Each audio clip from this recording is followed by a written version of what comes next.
Dunyoni kim boshqaradi degan savolga men hech kim deb javob bersam, ba'zi odamlar maxfiy tashkilotlar, masonlar yoki ta'sirli shaxslar guruhi dunyoni sehrli tugmacha orqali boshqarishadi deb o'ylashadi.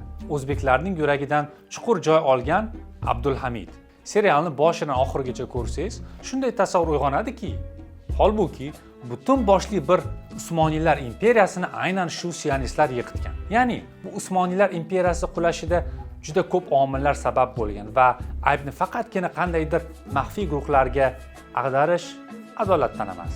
Ba'zi sodda vatandoshlarimiz har qanday masalalarga diniy mavzuni qo'shib unga qarshi chiqayotgan yovuz kuchlarni tasvirlab taqdim etishsa, ular vajabo deb ishonib qo'yishadi. Ba'zi bir siyosiy rahbarlar sizning soddaligingizdan unumli foydalanishadi. AQShda Yahudiy yoki arman lobbisi mavjud. Shuning uchun AQShning ba'zi rahbarlari Yahudiy yoki arman lobbistlarga mos qaror qabul qilishadi.